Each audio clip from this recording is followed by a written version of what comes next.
Hi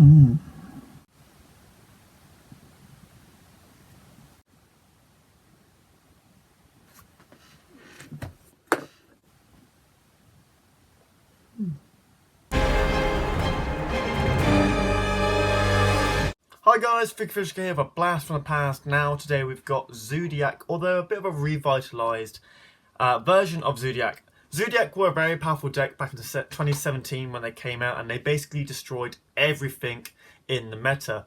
Up until then it was pretty much DDD and Paleo vying to be the top dog, and then unfortunately Zoodiac came out of nowhere, leading to a format where it was Zoo mixed with everything. And I mean like Zoo Paleo, Zoo Infernoid, Zoo Metal Foes, Pure Zoo, Zoo just Trap Stun, Zoo everything. Zoo went into every deck you could think of. The reason being it was a one normal summon combo slash with Barrage and Tenki that could basically make you go plus with Digusto Emerald and Zoodiac Rapier. Thankfully today those cards have been hit on the ban list and they have a bit more power creep behind them now. We don't have Norden available anymore, so Zoo at the moment is a very weird one card Megaclops engine or a one card Dryden engine that can just be put into anything that doesn't need its normal summon. It kind of fulfills the same role at the moment actually as Dragma, where any deck that could fit it would kind of put it in their deck. I really much like Zoo. I like the aesthetic and like the idea that they are ranking up into one powerful monster. Back in 2017, I personally played Dinosaur Zoodiac, which was a fun thing that I came up with that actually kind of worked. But today, to go back into the competitive scene with a bit of Zoodiac, we're going to be showcasing Zoodiac Eldlich. Moving then on to the main deck, guys. Our first monster is Zoodiac Thoroughblade. Pretty much a level 4, all Zoodiacs are level 4 monsters. If this card is summoned, you can discard a Zoodiac card, draw one. It is not cost to discard as well, which is very nice. This way you can dump your monsters, your Rams, or your combo trap cards into the graveyard to start going. Also has a second effect that if it is attached as a material to a Zoodiac monster, this is something all of them share, this monster can do piercing battle damage. So the XYZ that has a material does piercing, which can be really useful, especially if you get a very large Trident or a Boar Bow to start punching your opponent. To back up the Thoroughblade, we've got free Whiptail. This is the OG Zoodiac hand trap. Quick effect, if it's in your hand, you can target a Zoodiac XYZ control, attach it as material. Second effect, when it is as material, guys, the monster that battles the XYZ that this is attached to will be banished at the end of the damage step. That isn't an activated effect. Really nice effect. It's just basically a bit of insurance. You can add this off Tenki and your opponent will be a lot more hesitant to attack your Zoodiac monsters because you can just quick effect attach, gain 1200 attack, 400 defense, and more importantly banish their monster at the end of damage step.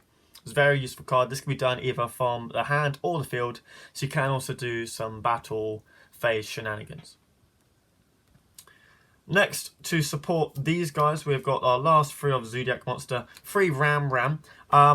There are others, there's Bunny Blast and Catarus. No one ever played Catarus. Bunny Blast was played for a little bit just because the spell effect was kind of useful in certain formats. But at the moment, Ram is pretty much the only used one out of the second bunch. These are your main three that you definitely want to play free of. Ram is now free of as well because we've got the Megaclops combo. For those who don't know, Ram when he's destroyed by battle or card effect, you can special summon a Zoodiac monster from your graveyard as well. So it just replaces itself. A little bit of grinder game, but also can do some shenanigans with things like Barrage and Dryden with this card. Second effect is if it is attached as material and a trap card targets the monster it is attached to, you can detach one card, negate that trap card. Very useful in this format, so it can negate things like Paleozoic Dynamiscus, it can negate things like Impermanence. The Dragma cards, I'm pretty sure some of them target. Problem is Conquistador doesn't target, which is a small little problem with it, so it's not exactly amazing. However, it still has its uses because of the Megaclops combo. Also, in fact, 2k defense with a big shield, so pop this in defense, slap your Dryden on top of it in defense, you've got a 2k defense Dryden, which is very nice. Finally, a one-off, we've got one Rapier. It is still at 1 with the ban list. Because it is at 1, its first effect isn't that useful to summon more. However, on summon, you can dump any Zoodiac card from deck to grave. That could be your Ram for the Megaclops combo, or it could be a combo to the combo trap card to be a little bit more grind gamey. Very useful card. It's still at 1, so we can't really use its alpha effect for now, especially just a Foolish Burial. Also 0 attack, 0 defense, so it won't give your Zoodiac monsters any benefits. Moving on to the Eldlich side, we've got 2 Eldritch Golden Lord, not playing 3 because these cards are super expensive and I just couldn't afford 3. As it is those guys, 2 is fine for if you're a bit on a budget, maybe 1 as well, you could stretch it to. However, they are very useful cards and also you need them for your Golden Land traps to work correctly. It is spot removal, discard a spell or trap card with it and basically send 1 card in the field to the grave. You can do things like send your Zoodiac combos, which is very useful. So from your hand to the grave to get them into grave to make them live. Its second effect, if it is in a graveyard, you can send 1 spell trap card you control to the grave, just add it to your hand and then special summon 1 zombie monster from your hand. This includes things like your Tenkeys that will be on board, your Barrage as well, which would then trigger to attach to a monster. There's loads of fun things you can do with this deck that actually work very well. A lot of your spells and traps either are 1 use thing or they have effects in grave like the combo. Rounding out, we've got 2 Ash, 1 Ogre. We'll see some similarities between this deck and the deck last week, the Eldritch New Monsters, because they perform basically the same thing. Ash is just a very generically good hand trap, can hit things like Pot of Extravagance, can hit the Gurus, can hit your Emeluseats, can hit your Isoldes. You can hit loads of things in the meta and at locals with a Ash Blossom. Ghost Ogre's there just because, again, we don't want to be hit with a Zexal combo, which is floating around the meta that you saw last week. And again, it's just a very nice hand trap. You could swap these things out for other hand traps depending on what you need. Effect Veiler, DD Crow is very good this format. There's loads of things you can add in and change around. Next, we have got onto a spell card, 3 Tenkey on activation. Search a level 4 Beast Warrior. This basically searches any zoo you want, so you can get your Rapier, you can get your Ram, you can get your Whiptail, you can get your Thoroughblade, anything you need. Also, while it's on the board, any and all Beast Warrior monsters gain 100 attack for each. So if you have 2, that's 200 attack. Otherwise, they're pretty much just Eldritch fodder in grave. You can send it to grave to summon your Eldritch from grave, which is very nice.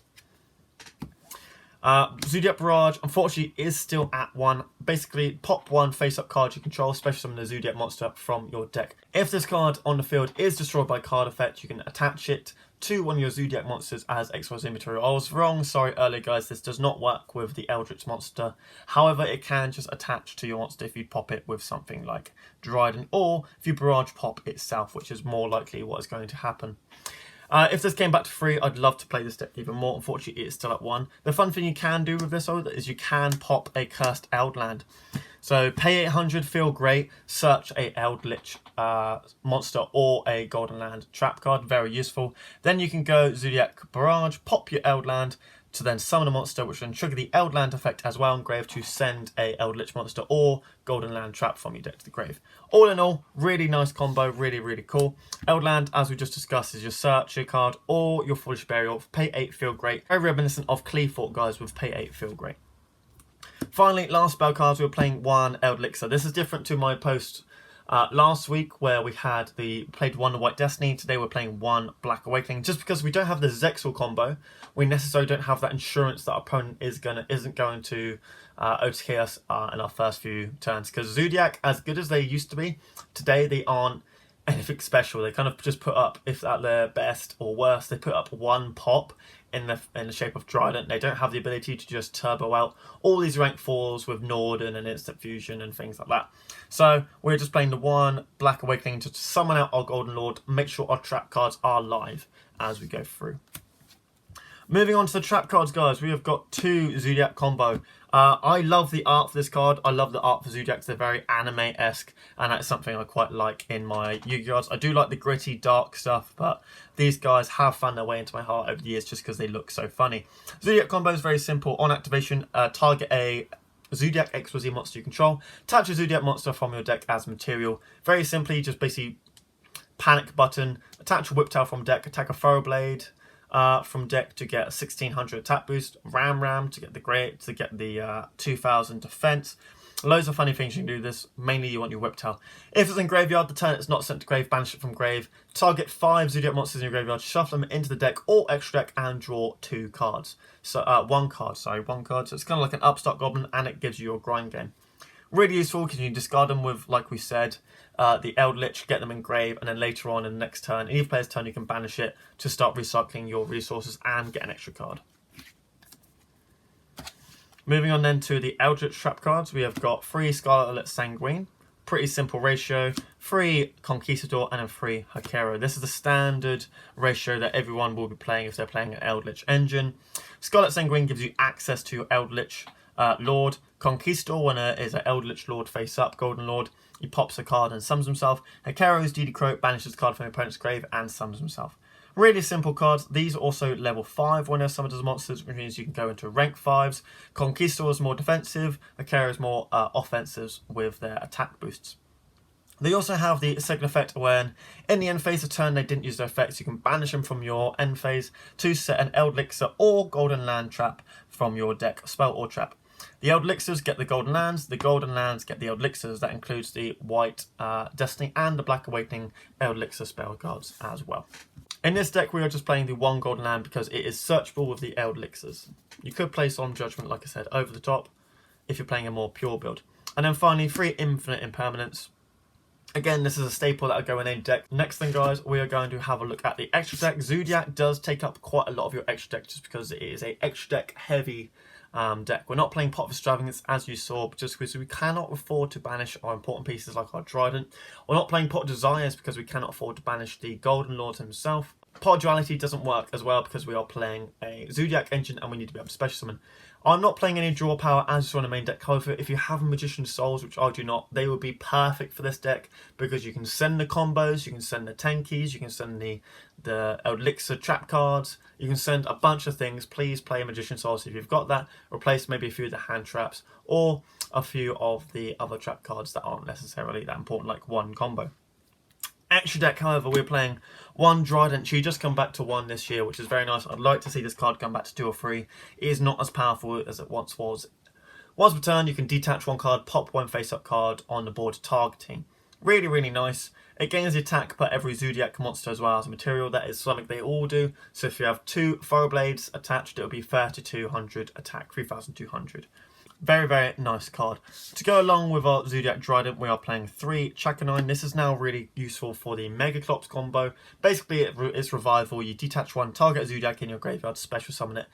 However, it has its effects negated and it cannot be used as X or Z material that turn.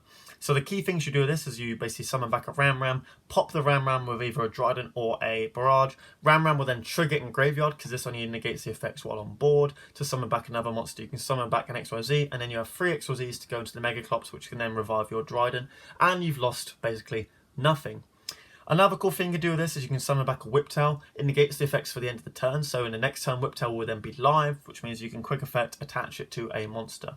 The other 3 we are playing 3 Tiger Mortar. This is basically, again, a little bit of recursion. Detach 1, target a Zoodiac XYZ monster you control, including itself. Attach a Zoodiac monster from your graveyard to it as material. So you can be funky, like you can pop this on top of the Chakanine, detach the Chakanine, target the Trident, and then put the Chakanine underneath the Trident, which then gives a Trident a material to pop a card. It basically moves around your resources as you see fit. Then we're going to play 1 Hammerkong, 1 Borbo. These are what I like to call our speed bumps. So you normal summon your Zoodiac monster, you overlay into a Hammerkong, and then you overlay into a Chakanine. Detach the Hammerkong, and then you're not wasting the monsters with attack as materials. Obviously, you need something engraved to use the Chakanine for. You get the idea, though. The Hammerkong, when it's on board and has material, your opponent cannot target any Zoodiac monsters you control with card effects except for it, so you can maybe kind of do a little bit of a tower. So some boards, when you don't want to make the Megaclops, you make a Trident along with a Hammerkong so they can't actually target the Trident. However, has a mandatory effect in the end phase to detach 1 material, which does trick it even if it has no material. So back in the day you could ogre a Hammerkong just to get it off the field.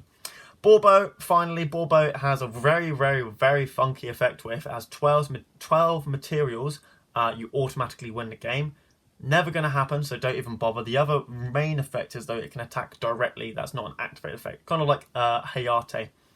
This is for your time. You pump it up on top of like a 5k Trident, tap directly for 5k, and then wall up for the rest of the game, and that way you can win in time. It's very, very cheesy, but it's very, very fun, and that is how I won most of my games playing Zoo when Trident got banned. It was like Borbo Turbo. Other XYZs, guys, we are playing a rank 4-ish deck, so we can play some rank 4s. 1 Abyss Dweller, 1 Tornado Dragon. These can be your nightmares as well.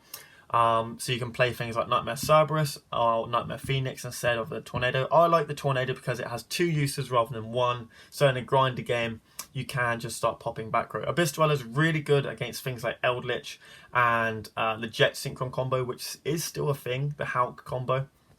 So Abyss Dweller you can't really go wrong with. Again, also things like Mermail are still in the format, and Abyss Dweller does turn those off quite well. Rank 5s, 1 Pallades, 1 Volcasaurus. They are my go-to rank 5s for my Eldritch deck. Constellar Pallades is just basically bounce a card, so you pop this and a Trident on board. You have 2 targeting interruptions, which is very nice. Volcasaurus again is there for a bit of removal and some time damage, which is also very nice.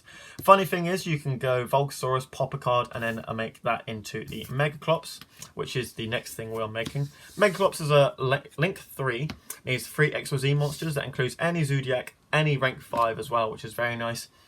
Unaffected by other monsters' effects apart from those of the XYZs. So it's impervious to Golden Lord's removal. It's impervious to Link monsters. It's basically a very, very Towers-esque card. Unfortunately, it can still be popped by trap cards, which is a bit of a problem. Once per turn, in your turn, you can target a monster your opponent controls, target a card, your opponent controls, and a XYZ in your graveyard. Summon the X or Z and attach the targeted card as material. So that way you can recur your Trident by basically equipping, attaching your opponent's stuff to your Trident, which is very, very nice. A little bit of spot removal, as well as pulling back a Trident for a bit of spot removal later in the game. Our final Link monster, guys. Daruma Doll. So the firefighting Daruma Doll. 2 Beast Warriors effectively in this deck, so any 2 Zoodiac monsters. You can target a spell and trap you control and a spell and trap your opponent controls, destroy them. This is useful because the Eldritch monsters, the trap cards, still count as trap cards even if they are monsters. So you can pop like a Spare Hakiro or a Conquistador to pop one of your opponent's spells and traps as well. Also gains attack based on the number of Beast Warriors you control. This card is useful because it can pop things like Hakiros and Conquistadors that have used their effects on your board to pop things your opponent controls. It can also pop things like Cursed Eldlands to enable your non-zombie monsters to attack. Overall, it's just a very good card that is quite free and easy to make, and also opens up some link carriers if you want to make any Megaclops in your main monster zone. So guys, that was my profile for you today. I'm not doing a side deck just because I haven't had a chance to properly test the side deck for this deck. I will be playing with it as I go. I love Zoodiac, I love Eldlich at the moment. I like the ability to mix them. I am going to be mixing Eldlich into a few other decks as well, just to see how well it can improve them. Please expect not only Eldritch profiles though, there will be other ones coming up. Next week will be a non-Eldritch profile for those who are a little bit sick of our golden boys just already. As always guys, please like and subscribe, leave any comments you want to leave. I love your support, it is really helpful. I'm a small channel and I do want to grow. If you weren't here last week, please check out The McCrad. He is a guy who is filming at my old locals. Unfortunately, my locals is still closed, so I cannot record any games. So if you are missing the ability to watch some Yu-Gi-Oh! Games in real life, please go check out his channel. I've put a link in the description. Go show him a little bit of support. I want him to be up there as well. Otherwise, guys, thank you very much. I'll see you later. Goodbye.